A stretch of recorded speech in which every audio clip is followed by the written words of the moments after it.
Vou subir aqui o professor Lênio Streck, jurista, que vai nos analisar aqui conosco esse depoimento, essas denúncias do Tacla Duran. Bem-vindo, Lênio, tudo bem? Opa, tudo bem. E vocês? Salve, chimarrão! É uma Ilex Paraguaiensis. Saiu um conterrâneo teu agora aqui, o ex-ministro Tarso Genro. A gente está conversando sobre esse depoimento do Tacla Duran. O Luiz Carlos Azenha, sempre arguto, já levanta a lebre, que, aliás, eu tinha levantado. Você sabe que eu fiz, um dos poucos trabalhos que eu fiz na Lava Jato foi, uma vez, um parecer para a Odebrecht, ainda no início, em que eu apontava isso que o Luiz Carlos está dizendo agora. Entravam pendrives no bolso dos casacos. E então, essas coisas todas tinham que passar pelo Ministério da Justiça. Eu ficava impressionado. Vejam, estou apenas levantando na mesma linha que o Luiz Carlos está fazendo, que o Azenha está fazendo. O governo, naquele momento, entendeu? Devia impedir, ou requisitar, ou instar, comunicar ao juiz, se soubesse. Eu acredito que sim, porque a imprensa dizia, novas provas surgem no negócio da Suíça, e eu ali escrevendo, dizendo, olha, isto é criminoso, não pode entrar desse modo, existem tratados internacionais, e tá bom. Se todos nós estávamos dizendo isso, era só o governo que não sabia? Pois é. O Lênio, você assistiu o depoimento do Tacla Duran? Estou bem por dentro, digamos assim. Tá? A gente passou um trechinho agora, não sei se você viu, a Zenha está comentando, e se você permitir, a gente pode ir soltando alguns trechos. Pode. Uhum. E aí a gente vai comentando juntos aqui, porque suas observações jurídicas serão muito mais pertinentes do que as nossas, sem a menor sombra de dúvida. Então, vamos ver mais um trecho. Esse processo é uma vergonha para a justiça brasileira. Bem reconheceu o Deltan Dallagnol num dos pareceres, que pela primeira vez a Interpol se negou a cumprir uma decisão, um alerta, pela parcialidade do senador agora. E tudo isso porque eu não cedi à extorsão. E o senhor me desculpe, isso é técnico. Isso está na origem, no vício desse processo. Tá certo? Eu vou colocar um áudio aqui antes para o senhor escutar, mas antes só eu vou explicar o áudio. Eu fui, dentro das minhas atividades, eu fui vice-presidente jurídico do Sindicato de Hotéis de São Paulo. Tá certo? E o seu Zucoloto e o seu Fábio Aguaio, que é cabo eleitoral do Sérgio Moro, foram lá vender o escritório de advocacia do Moro. O senhor vai ouvir a voz do advogado.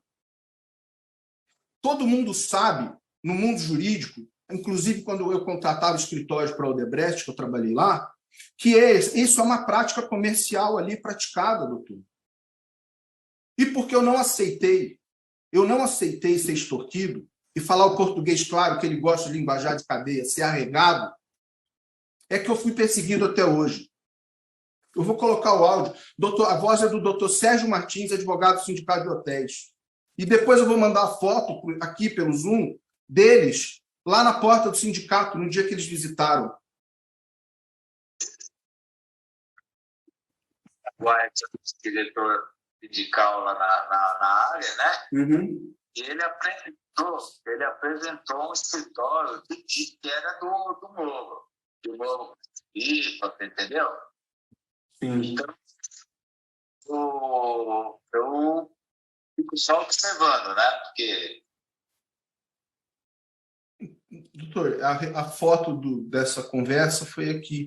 Foi nesse dia aqui. Eu vou passar aqui, vocês podem encaminhar à Polícia Federal, se é o caso. A doutora Paula já está presente representando a polícia, porque a polícia tem essa iniciativa, né? Sempre que for uma notícia de uma atividade supostamente ou alegadamente criminosa, eles têm essa prerrogativa, né? Então, eu já não só de investigação, mas um poder-dever. Então, assim, o senhor quer colocar uma foto, é isso? Eu já encaminhei para todos aqui no chat. Aí a denúncia de que ele foi vítima de extorsão, né, Lênio? O que agora a Polícia Federal vai investigar o Sérgio Moro e o Dallagnol?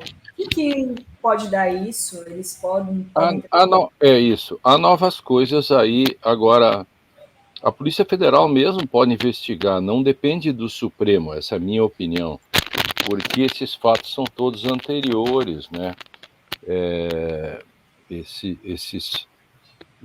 Esses fatos não são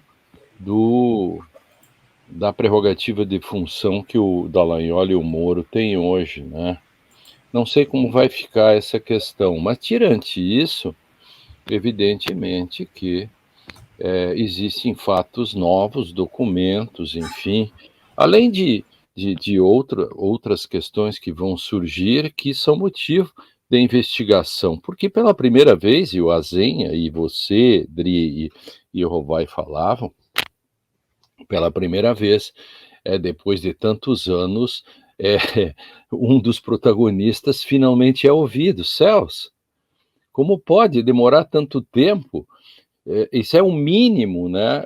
A gente chama isso, né, direito de ser ouvido, direito de ser informado das coisas que tem contra você, das coisas que falam, e deixa eu dar a minha versão. Essa é aquilo que, finalmente, o juiz, porque trocou o juiz, faz a coisa protocolar. Então, muitas decisões do novo juiz são surpreendentes para alguns, surpreendentes pelo mundo que nós tínhamos antes.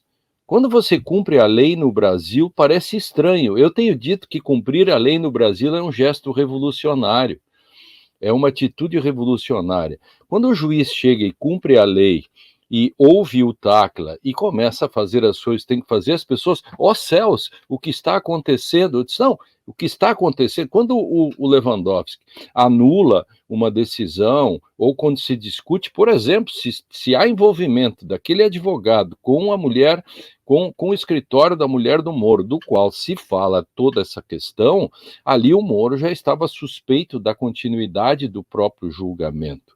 E tudo isso vai ser apurado agora. Agora, quando o Lewandowski lá libera, dá habeas e tal, por quê? Por qual razão haveria ainda uma ordem de prisão? Qual é o perigo que representa o Rodrigo Tacla Duran? Quando o Supremo e o próprio juiz cumprem os protocolos, mais ou menos como o raio-x do aeroporto, né? Tem que passar pelo raio-x, esse é protocolo. Então, o que o juiz e o Lewandowski fizeram? Seguir os protocolos. Por isso que a coisa está andando agora. Se tivessem seguido os protocolos antigamente, o Brasil não teria virado, isso é muito sério, o Brasil não teria virado ao avesso. O Brasil hoje está ao avesso.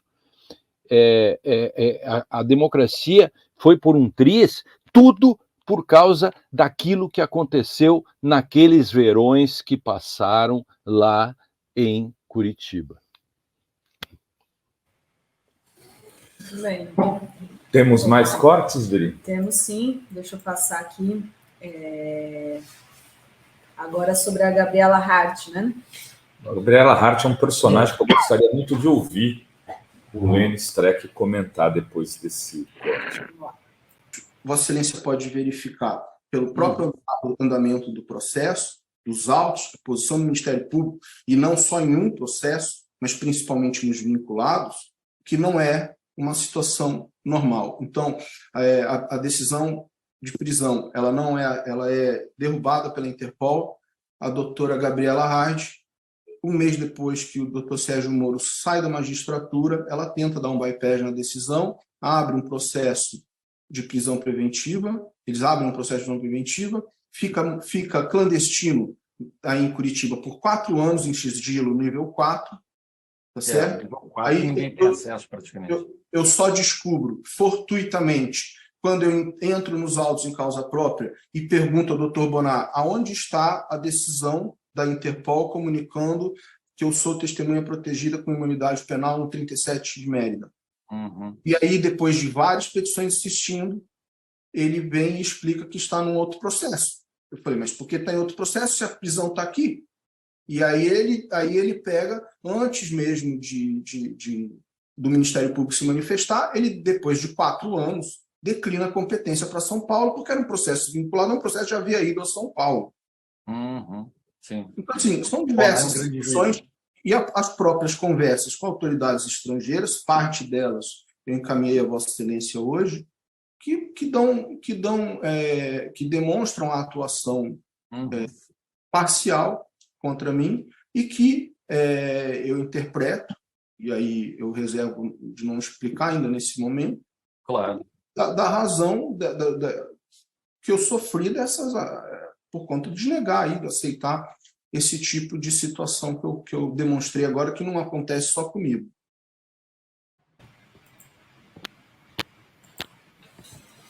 Bueno, olha só, aí tem coisas muito interessantes, porque, primeiro, essas questões nunca podem ser, se há alguém que tem que ficar sabendo se tem algo contra, é a própria pessoa que é a perseguida ou a pessoa que tem uma ordem de prisão ou restrição contra ela.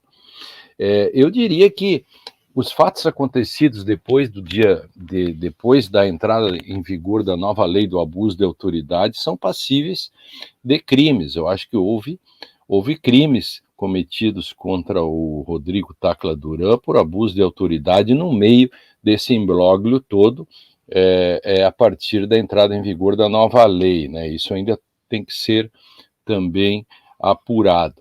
Existem diálogos muito interessantes, por exemplo, com autoridades estrangeiras, e uma das respostas aqui do Ministério Público daqui é, mais uma vez, etc., significa que já havia contatos anteriores, que são essas questões de troca de informações e a revelia daquilo que foi o início da nossa conversa, que são as relações internacionais que se travavam, por exemplo, no caso com o Reino da Espanha e o Brasil, mas não podiam ser tratadas nunca diretamente entre as autoridades, assim como a questão da Suíça, assim como dos Estados Unidos. Aliás, essas questões começam tortas lá de trás do tempo do Youssef, quando ainda não existissem celulares. Eu sei que acompanhei isso. Era um outro tipo de aparelho, quando também ali se trocaram informações entre a polícia daqui e a polícia do Canadá, sem passar pelas autoridades. Isto tudo é um grande imbróglio que só surpreende hoje aqueles que não acompanharam e aqueles que se acostumaram com uma certa nuvem pairando sobre os processos. No momento em que se puxar cada pena, sairá um ganso, ou um marreco, ou uma galinha, aí nós veremos efetivamente o que estava por trás e como nós chegamos a esse ponto, como disse. Né? Eu não sou adepto daquela teoria de que um chinês dá um espirro e pode dar um tsunami na América Central. Mas há sempre causas e consequências, né? A Lava Jato, ela foi uma causa de toda a fragilização e dos outsiders da política que aí estão. E essa gente toda tem que ser cobrada e a justiça tem que seguir seus protocolos, e não como antes, para fazer as apurações. Por exemplo, agora de novo tinha a questão de competência com a mesma personagem, com os mesmos personagens que se repetem ao longo da história, que agora tira sigilo, põe sigilo, não sou competente, mesmo assim faço, etc. O que aconteceu agora e que arrepiou a República. Desde quando uma discussão desse tipo, de algo que aconteceu, que nem aconteceu e que só se descobriu depois que não aconteceu, uma coisa meio de um conto de Machado de Assis, né, que um pouco dos funkeiros literários, isso coloca a República de cabeça para baixo. Por quê? Porque os personagens são os mesmos. Sobre isso, eu estava lendo um artigo do Mark Chaer, que é diretor do site Conjur, e ele traz uma análise bem interessante que o Lula já sabia que os lavajatistas estavam tentando encurralar o governo com essa fábula aí do Moro. E ele traz um detalhe que ele diz: Gabriela Hard assumiu na sexta-feira em um exemplo extraterrestre de agilidade. Na terça-feira, dia 21, logo cedo, já tinha pronta uma decisão de 69 páginas, o que exigiu, hipoteticamente, a leitura de muitas centenas de páginas. Ou seja, como que ela assume na sexta, na terça de manhã ela passou o final de semana inteiro trabalhando, é uma, né, como ele diz, extraterrestre, um exemplo de extraterrestre de agilidade, para estar na terça de manhã com essa decisão aí que a gente acompanhou na semana passada, da ação do PCC, envolvendo o PCC, cujos alvos aí seriam um Moro. Você acha que você concorda com isso? Você leu esse artigo do Chaer? Você que é colunista do Conjuro, né, Lênio? Bom, leia o finalzinho do artigo. Te cita. É que eu estou... É machadiano isso, né? Algo que se descobre sobre o que não aconteceu, se descobre só depois do que não aconteceu, quer dizer, uma coisa muito bizarra, e isso arrepia a República. Eu acho que a República está que nem o mercado, está muito nervosa.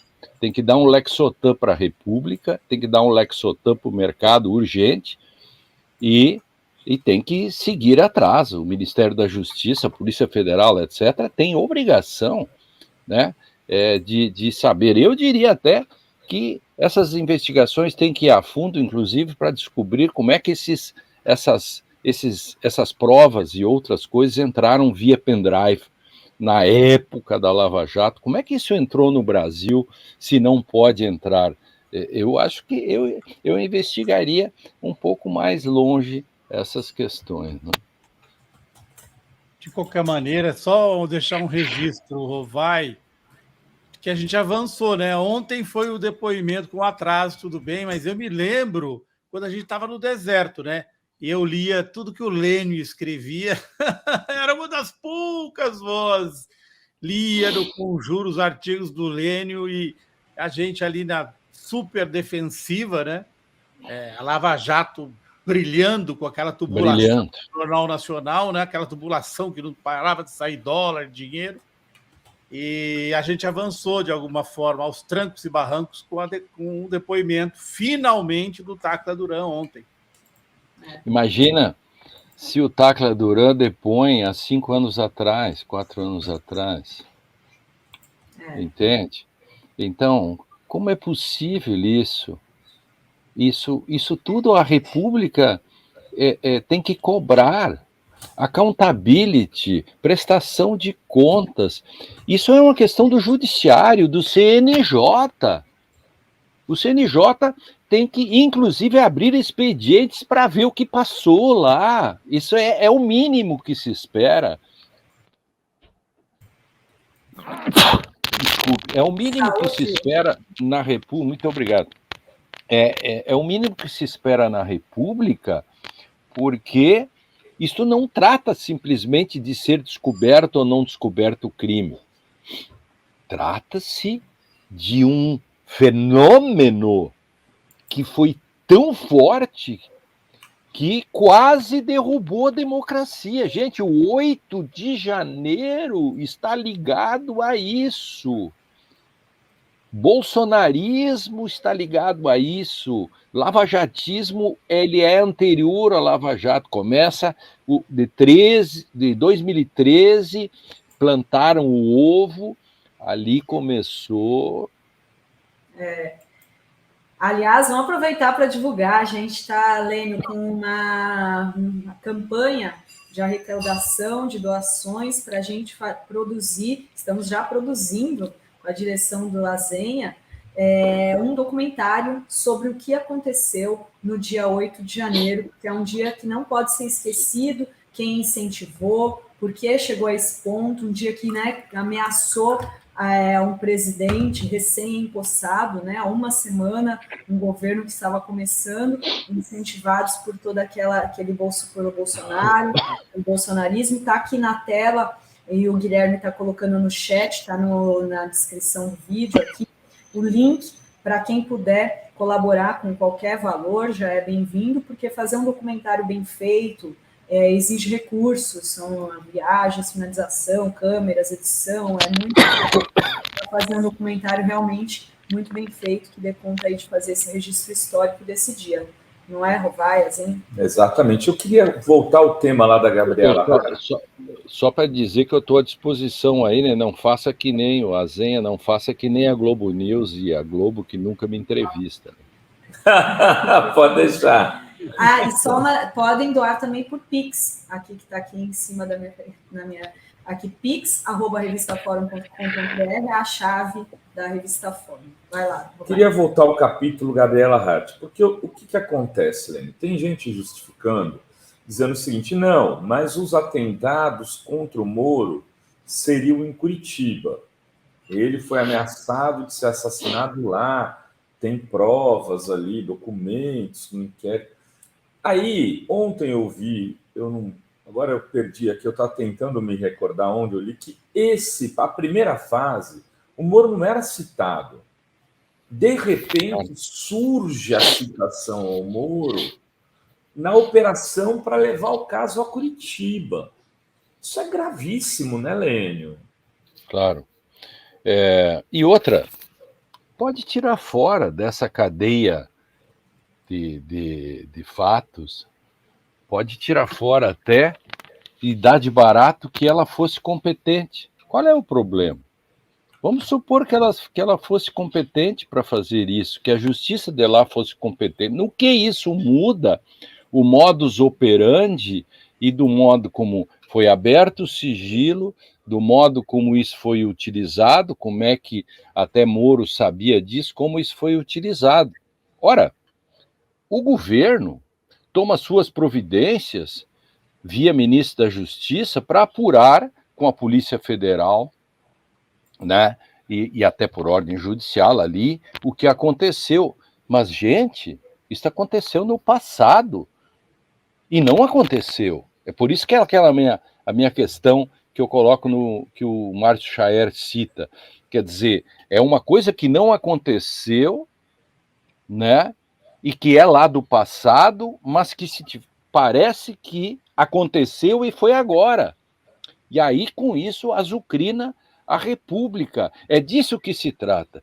Vamos dar de barato que ela seja competente. A questão é como que isto foi decidido desse modo, como que foi retirado o sigilo justamente minutos depois que o presidente da República fala disso, ou seja, politizou-se essa questão, foi absolutamente politizada, e aí se transformou em algo que fez que até com o menino lá, aquele rapaz da peruca loira, o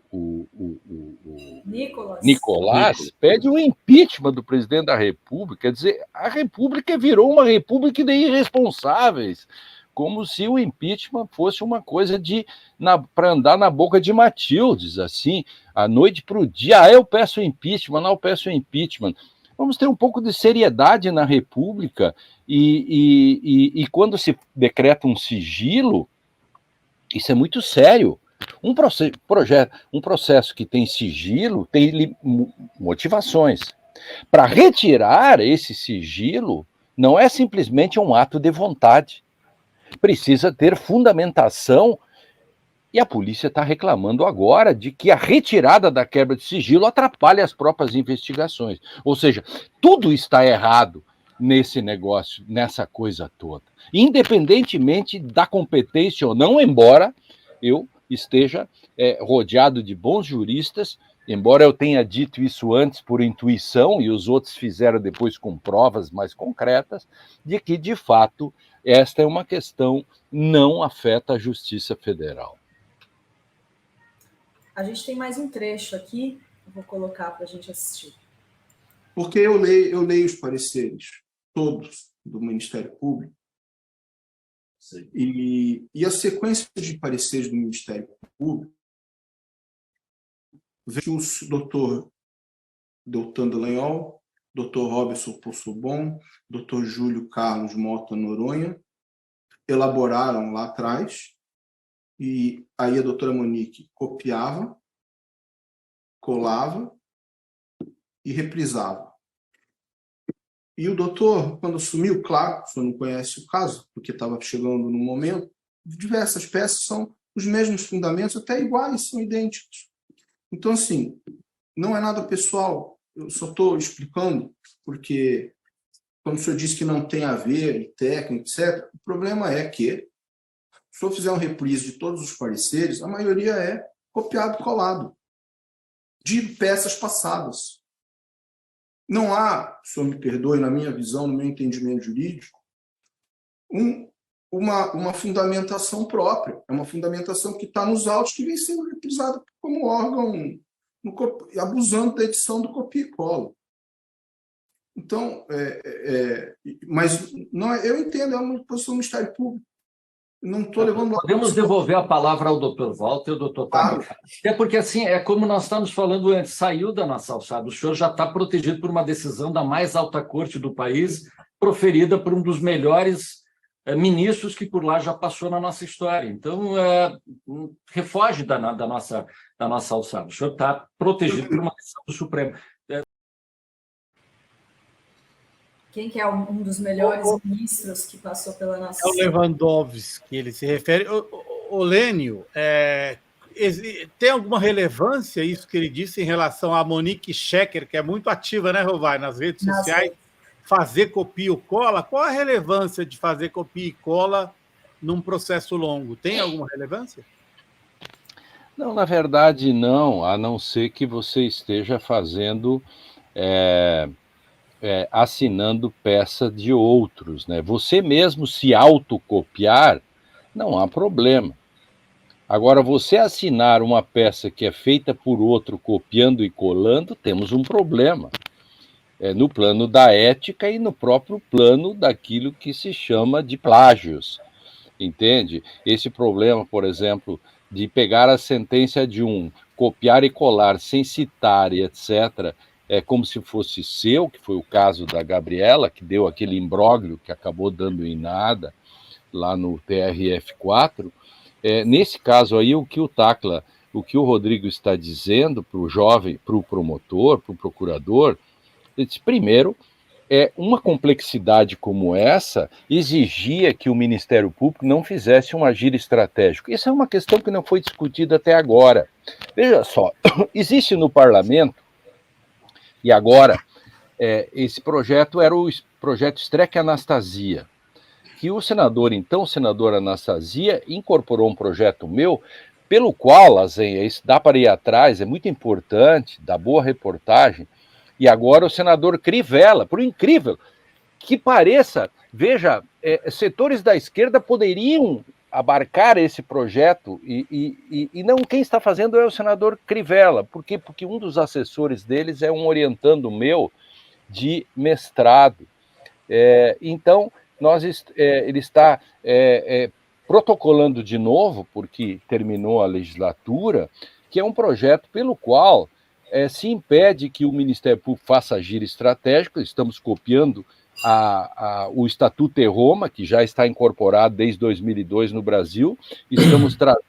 Estou trazendo para dentro o Código de Processo Penal alemão como inspiração, que é uma coisa muito simples. O Ministério Público tem a obrigação, quando investiga, de também investigar em busca da verdade a favor do réu. Isso significa dizer que na Alemanha é assim, na Itália é assim, nos Estados Unidos é assim, desde o caso Brad versus Maryland, que se chama hoje de doutrina Brad, desde 63. Aqui no Brasil, nós continuamos com o Ministério Público se comportando como se ele fosse uma espécie de assistente de acusação, ou como se ele fosse um acusador sistemático, ou quase um acusador privado. Não, ele é Estado, ele é um magistrado. É isso que eu quero dizer. Então, quando o Tacla está dizendo isso, ele está cobrando isso. Você não pode fazer copia e cola de um processo que abalou a República. É isso, muito simples. Você está dizendo assim, se eu, como representante do Ministério Público, descobrir alguma coisa favorável ao réu, eu não posso esconder. É isso? Bingo. Exatamente isso. Está lá na justificativa. Eu não sei se o Crivella já fez o protocolo, mas eu posso mandar para vocês o antigo projeto Streck Anastasia, e que acabou nas calendas, enfim. Agora eu espero que ele volte. Eu posso mandar a cópia, que esse é um projeto que ele acaba fazendo com que, se não for aplicado assim, anula o processo. É um projeto que está madurinho para ser muito aprovado. Muito importante isso, hein, Lênio? Muito importante. Muito. E pouca gente sabe. É que notícia cobre notícia. Nós vivemos num mundo de informações. Informações não são conhecimento. Conhecimento não é saber, saber não é sabedoria. Todo mundo tem acesso a informações, só que informação cobra informação. Então, hoje, eu vejo isso nos grupos, assim, né? Eu escrevo assim, algo, posto. 3 meses depois, alguém escreve a mesma coisa e as pessoas, céus, que grande descoberta. Eu digo, querido, faz 3 meses que eu escrevi a mesma coisa e tal, porque as pessoas não param, porque a cabeça das pessoas virou uma rodoviária ou um aeroporto, ninguém mora lá. Então, tudo vai passando. A informação, ela não aterriza. E aí o resultado disso é informação demais. É informação de menos. Ô, Lênio, pelo que você está dizendo, finalmente, Lênio, então, o Ministério Público tinha motivos, por causa da legislação atual, para fazer o que fez com o Tacla Duran. Esse cara tem informações sobre ele que nos atrapalham. Vamos esconder esse cara. Vamos decretar a prisão dele e manter sob sigilo 4. Então, muito legal essa sua... Aliás, saiu de sigilo, né? Agora o atual juiz decretou que o processo não está mais em sigilo, né? E por que estaria? Se a Gabriela Hart tira o sigilo... Ela tirou, né? Tira o sigilo lá de uma coisa que nem aconteceu, quem sabe retirar o sigilo de algo que aconteceu é menos grave, né? É bem mais importante para a República, né? Interessa à República saber o que os personagens fizeram nos diversos verões que se passaram, né? Agora, o Deltan Dallagnol estava atacando, né? Ele teve um ataque de pelancas, né? Tem gente perguntando aqui quem é o Walter. Então, eu vou até compartilhar antes, aqui, a gente até deu ontem essa matéria. Quem é o promotor amigo do Dallagnol que acompanhou o depoimento de Tacla Duran? Que foi desmoralizado ontem. Desmoralizado. Não é promotor, eu não conheço, não é promotor, é procurador. Procurador?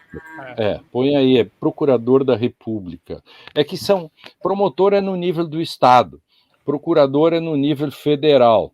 Procurador de Justiça é o 2º grau dos Ministérios Públicos Estaduais. Procurador da República de 2º grau é o 2º grau do Ministério Público Federal. Então, só para...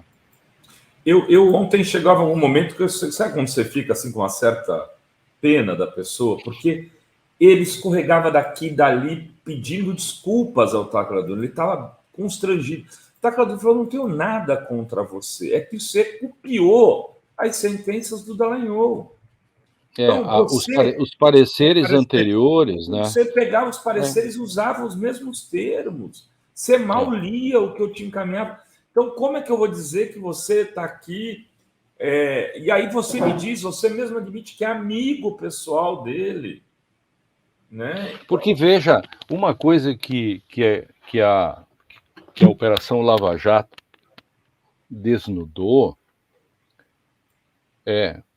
o Ministério Público foi feito para ser uma espécie de magistratura, em que o Ministério Público tem independência e que ele não é um assistente sistemático como era o antigo promotor público, etc. Não é que nem nos Estados Unidos, que o sujeito é eleito e ele tem que lidar com seus eleitores e, portanto, é diferente. Aqui no Brasil, o Ministério Público tem que atuar como um juiz, o Ministério Público tem que ser isento, ele não pode simplesmente... E aí, no fundo, embora o Rodrigo não tenha dito diretamente isso, mas no fundo, ele está dizendo, cobrando do procurador, isso é o seguinte: você é uma espécie de magistrado. Um caso tão importante que abalou a República não pode ser tratado simplesmente com recorta e cola e com repetições. Esperava-se que se buscasse dados, inclusive os que forem a favor do réu. Isso em N processos da República, a gente sabe que quando se investiga, a gente encontra coisas a favor e contra. Desde a doutrina Brady dos Estados Unidos, por isso que o direito brasileiro, assim, é uma coisa assim meio negacionista também, enfim, uns são contra a vacina jurídica, etc. Mas era bom que a comunidade jurídica se inteirasse, por exemplo, das grandes causas. Por exemplo, desde 63 da doutrina Brady, se descobriu lá que o Ministério Público, quando investiga, ele tem que botar na mesa todas as informações que ele tem. Aliás, para os nossos teleouvintes que queiram ver um filme sobre isso, Luta pela Justiça, que é aquele advogado de um projeto, é um advogado do Alabama, formado em Harvard, e ele vai para a sua cidade lutar por gente que está no corredor da morte. E ele livra um cara exatamente com base na doutrina Brady, porque o Ministério Público conseguiu a pena de morte do cara, mas escondeu as provas que eram a favor dele. Uhum. Luta pela Justiça é um filme recente, está no Netflix. Então, só para quem quer entender o que é a doutrina Brady e a sua importância. A Zenha, eu escrevi mais de 100 artigos sobre isso. Desde a Lava Jato para cá, eu sou o que mais escreveu sobre isso, encanzinado, e arrumei muitos inimigos. Aliás, quem não tem inimigos também não vale nada, então acho que o homem também se mede pelo tamanho e pelo número de seus inimigos. Mas eu tenho muitos amigos também. Então, o que interessa mesmo é que a gente possa, republicanamente, encontrar respostas para as coisas tão importantes que aconteceram e que, insisto, quase que jogaram por terra as conquistas depois de 88, né, que foi o caso do 8 de janeiro. Dri, querida, é o seguinte, ó, eu tenho um compromisso agora, eu tenho que sair porque eu tenho, assim, minha semana está muito punk e eu tenho que sair agora para um... Olha, só tem um abraço aqui que está sendo enviado para você pelo João Pedro, diz que te ama. João Pedro, das Mercedes, nosso desenhista autista, ele queria vir falar contigo, acho que eu mandei, ele não viu aqui, mas ele te manda um beijo, um abraço, diz que é muito teu fã. Muitas mensagens. Obrigado. Muito obrigada, Lênio. Valeu, Luiz Carlos, Renato, Dri. Valeu, tchau, tchau. Beijo, Lênio.